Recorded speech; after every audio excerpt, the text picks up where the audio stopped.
प्रणाम सभी को। आइए आज गीता के अध्याय 16 और श्लोक 3 के बीच में जहाँ स्टॉप किया था वहीं से आगे से शुरू करते हैं।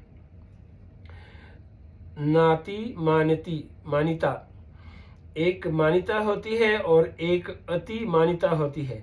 सामान्य व्यक्तियों से मान चाहना मान्यता होती है और जिनसे हमने शिक्षा प्राप्त की, जिनका आदर्शन ग्रहण किया और ग्रहण करना चाहते हैं, उनसे भी अपना मान आदर सत्कार चाहना अति मान्यता है। इन मान्यता और अति मान्यता का न होना नाति मान्यता है। स्थूल दृष्टि से मान्यता के दो भेद होते हैं, एक सांसारिक मान्यता और दूसरी पारमार्थिक मान्यता। सांसारिक मान्यता जैसे धन, विद्या, गुण, बुद्धि, योग्यता, अधिकार, पद, वर्ण, आश्रम आदि को लेकर दूसरों की अपेक्षा अपने में एक श्रेष्ठता का भाव होता है कि मैं साधारण मनुष्यों की तरह थोड़े ही हूँ। मेरा कितना लोग आदर सत्कार करते हैं, वे आदर सत्कार करते हैं तो यह तो ठीक ही है, क्योंकि मैं आदर पाने योग्य ही हूँ। इस प्रकार अपने प्रति जो मान्यता होती है वह सांसारिक मान्यता कहलाती है। पारमार्थिक मान्यता जैसे प्रारंभिक साधन काल में जब अपने में कुछ दैवी संपत्ति प्रकट होने लगती है, तब साधक को दूसरों की अपेक्षा अपने में कुछ विशेषता दिखती है। साथ ही दूसरे लोग भी उसे परमात्मा की ओर चलने वाला साधक मानकर उसका विशेष आदर करते हैं और साथ ही साथ ये साधन करने वाले हैं, अच्छे सज्जन हैं, ऐसी प्रशंसा भी करते हैं। इससे साधक को अपने में विशेषता मालूम देती है, पर वास्तव में ये विशेषता अपने साधन में कमी होने के कारण ही दिखती है। यह विशेषता दिखना पारमार्थिक मान्यता है। जब तक अपने में व्यक्तित्व मतलब एक देशीयता और परिच्छिन्नता रहता है, तभी तक अपने में दूसरों की अपेक्षा विशेषता दिखाई दिया करती है। परंतु ज्यों ज्यों व्यक्तित्व मिटता चला जाता है, त्यों ही त्यों साधक का दूसरों की अपेक्षा अपने में विशेषता का भाव मिटता चला जाता है। अंत में इन सभी मान्यताओं का अभाव होकर साधक में दैवी संपत्ति का गुण नाति मान्यता प्रकट हो जाती है। दैवी संपत्ति के जितने सद्गुण सदाचार हैं, उनको पूर्णतया जागृत करने का उद्देश्य तो साधक का होना ही चाहिए। हाँ, प्रकृति की भिन्नता से किसी में किसी गुण की कमी तो किसी में किसी गुण की कमी रह सकती है, परंतु वह कमी साधक के मन में खटकती रहती है और वह प्रभु का आश्रय लेकर अपने साधन को तत्परता से करता रहता है। अतः भगवत कृपा से वह कभी मिटती जाती है, कमी ज्यों ज्यों मिटती जाती है, त्यों त्यों उत्साह और उस कमी के उत्तरोत्तर मिटने की संभावना भी बढ़ती जाती है। इससे दुर्गुण दुराचार सर्वथा नष्ट होकर सद्गुण सदाचार अर्थात दैवी संपत्ति प्रकट हो जाती है। भवन्ति संपन्न दैवीमभिजातस्य भारत। भगवान कहते हैं कि हे अर्जुन, ये सभी दैवी संपत्ति को प्राप्त हुए मनुष्यों के लक्षण हैं। परमात्मा प्राप्ति का उद्देश्य होने पर ये दैवी संपत्ति के लक्षण साधक में स्वाभाविक ही आने लगते हैं। कुछ लक्षण पूर्व जन्मों के संस्कारों से भी जागृत होते हैं, परंतु साधक इन गुणों को अपने नहीं मानता और न उनको अपने पुरुषार्थ से उपार्जित ही मानता है। प्रत्युत गुणों के आने में वह भगवान की ही कृपा मानता है।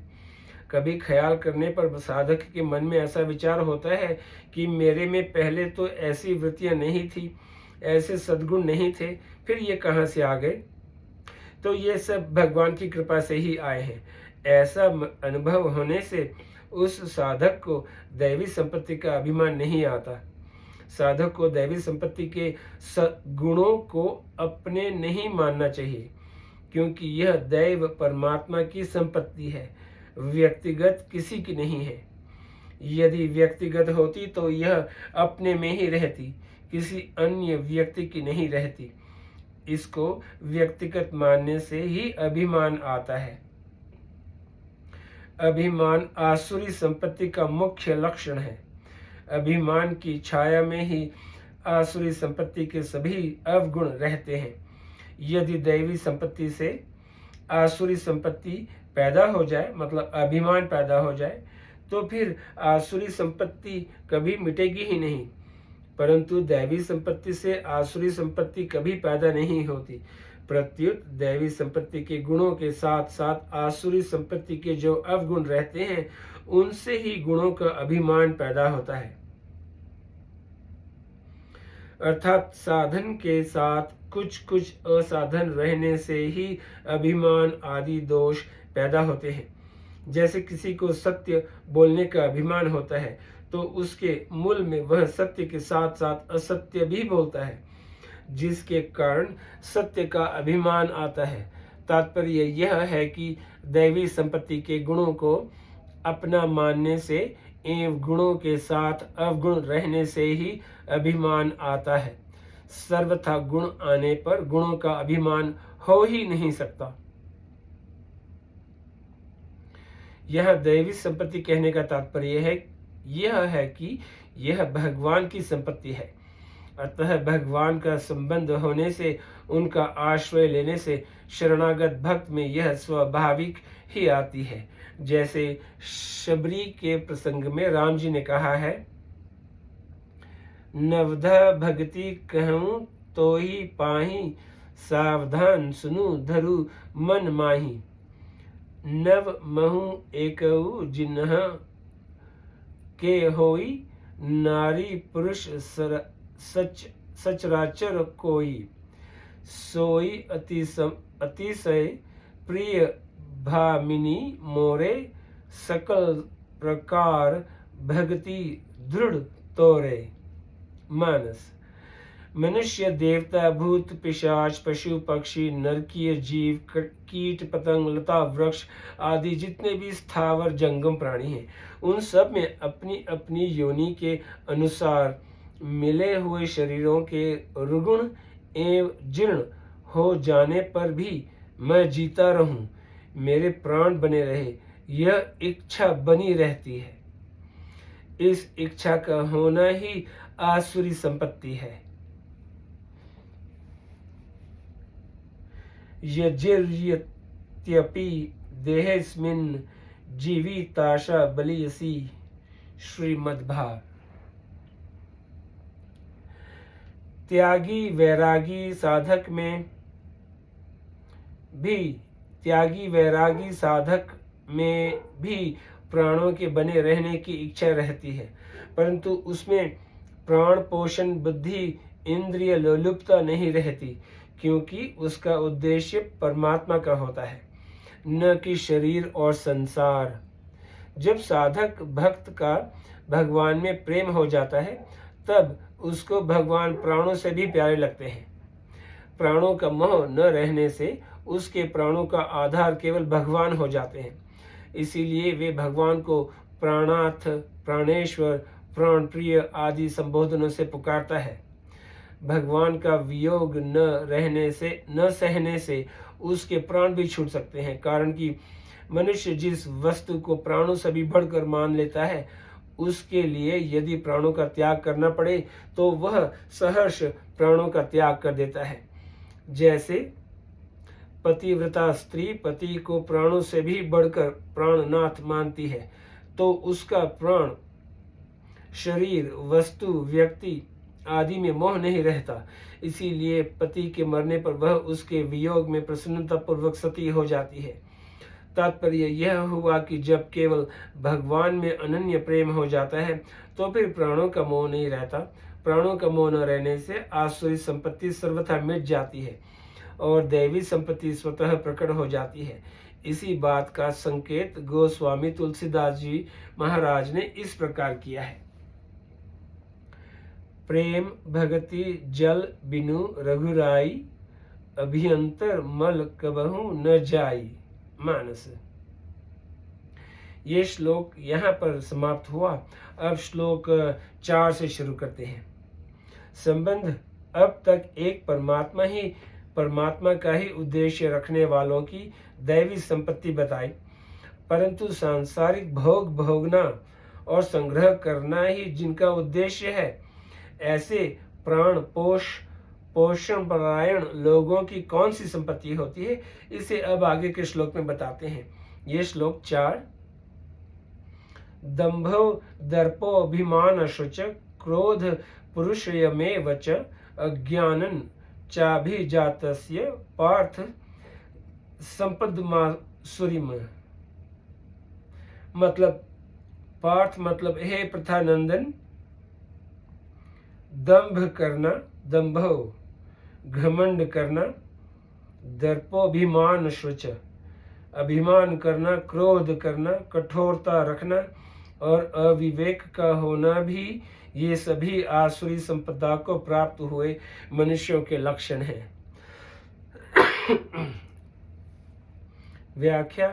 दंभ मान बढ़ाई, पूजा ख्याति आदि प्राप्त करने के लिए अपनी वैसी स्थिति न होने पर भी वैसी स्थिति दिखने का नाम दंभ है। यह दंभ दो प्रकार से होता है, एक सद्गुण सदाचारों को लेकर और दूसरा दुर्गुण दुराचारों को लेकर। सद्गुण सदाचारों को लेकर अपने को धर्मात्मा, साधक, विद्वान, गुणवान आदि प्रकट करना, अर्थात अपने में वैसा आचरण न होने पर भी अपने में श्रेष्ठ गुणों को लेकर वैसा आचरण दिखाना, थोड़ा होने पर भी ज्यादा दिखाना, भोगी होने पर भी अपने को योगी दिखाना आदि दिखावटी भावों और क्रियाओं का होना, यह सद्गुण सदाचारों को लेकर दंभ है।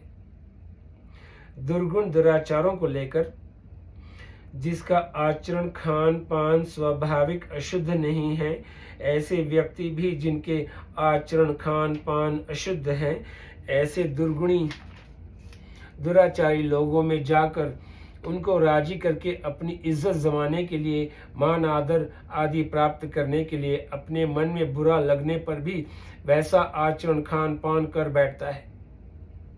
यह दुर्गुण दुराचारों को लेकर दंभ है। तात्पर्य यह है कि जब मनुष्य प्राण, शरीर, धन, संपत्ति, आदर, महिमा आदि को प्रधानता देने लगता है, तब उसमें दंभ आ जाता है। दर्प, घमंड का नाम दर्प है। धन, वैभव, जमीन, जायदाद, मकान, परिवार आदि ममता वाली चीजों को लेकर अपने में जो बड़प्पन का अनुभव होता है, वह दर्प है। जैसे मेरे पास इतना धन है, मेरे पास इतना बड़ा परिवार है, मेरा इतना राज्य है, मेरे पास इतनी जमीन जायदाद है, मेरे पीछे इतने आदमी हैं, मेरी आवाज के पीछे इतने आदमी बोलते हैं, मेरे पक्ष में बहुत आदमी हैं, धन संपत्ति वैभव में मेरी बराबरी कौन कर सकता है, मेरे पास ऐसे ऐसे पद अधिकार हैं, संसार में मेरा कितना यश प्रतिष्ठा हो रही है, मेरे बहुत अनुयायी हैं, मेरा संप्रदाय कितना ऊंचा है, मेरे गुरुजी कितने प्रभावशाली हैं, आदि आदि। अभिमान अहंता वाली चीजों को लेकर, अर्थात स्थूल, सूक्ष्म और कारण शरीर को लेकर अपने में जो बड़प्पन का अनुभव होता है, उसका नाम अभिमान है। जहाँ अभिमान और दर्प दोनों में से कोई एक आता है, वहाँ अभिमान के ही अंतर्गत दर्प और दर्प के ही अंतर्गत अभिमान आ जाता है। परंतु जहाँ ये दोनों एक साथ स्वतंत्र रूप से आते हैं, वहाँ दोनों में थोड़ा अंतर हो जाता है। ममता की चीजों को लेकर दर्प और अहंता की चीजों को लेकर अभिमान कहा जाता है। अर्थात बाहरी चीजों को लेकर अपने में जो बड़प्पन दिखता है, वह दर्प है, और विज्ञा, बुद्धि आदि भीतरी चीजों को लेकर अपने में जो बड़प्पन होता है और दिखता है, वह अभिमान है। जैसे मैं जाति पांति में कुलीन हूँ, वर्ण आश्रम में ऊंचा हूँ, हमारी जाति में हमारी प्रधानता है, गांव भर में हमारी बात चलती है, अर्थात हम जो कह देंगे उसको सभी मानेंगे, हम जिसको सहारा देंगे उस आदमी से विरुद्ध चलने में सभी लोग भयभीत होंगे, हम जिसके विरोधी होंगे उसका साथ देने में भी सभी लोग भयभीत होंगे। राज दरबार में भी हमारा आदर है, इसीलिए हम जो कह देंगे उसे कोई टालेगा नहीं। हम न्याय अन्याय जो कुछ भी करेंगे उसको कोई टाल नहीं सकता, उसका कोई विरोध नहीं कर सकता। मैं बड़ा विद्वान हूँ, मैं अणिमा महिमा गरिमा आदि सिद्धियों को जानता हूँ, इसीलिए सारे संसार को उथल पुथल कर सकता हूँ, आदि आदि।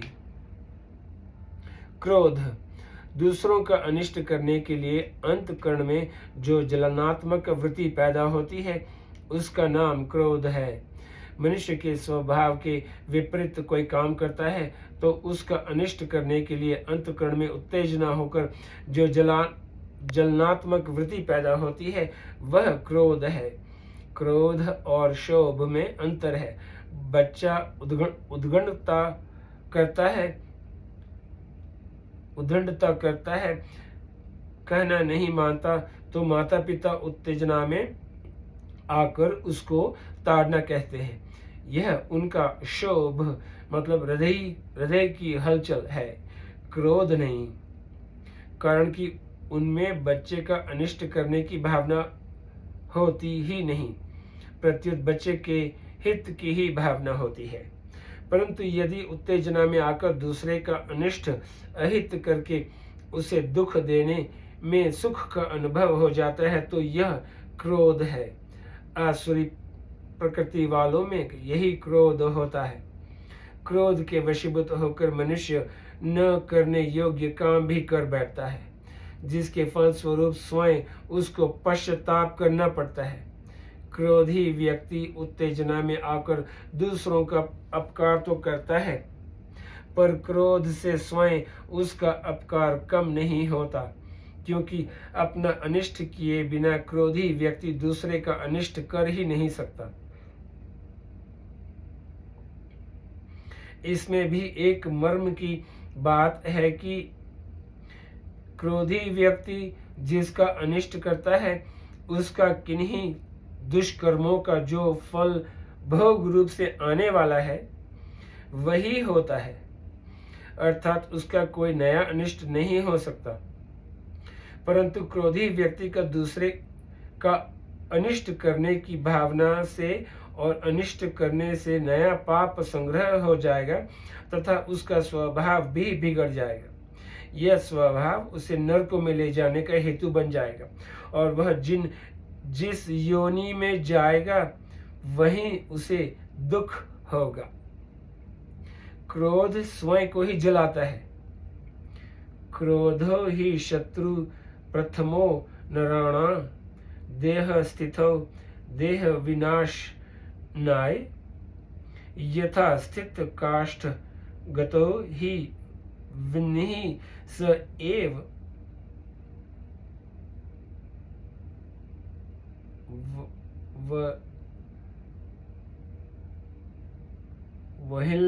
वहिर्नर्दहते शरीरम। क्रोध ही मनुष्य का प्रथम शत्रु है जो देह में स्थित होकर देह का ही विनाश करता है। जैसे लकड़ी में स्थित अग्नि लकड़ी को ही जलाती है, ऐसे ही देह में स्थित क्रोधी रूप अग्नि देह को ही जलाती है।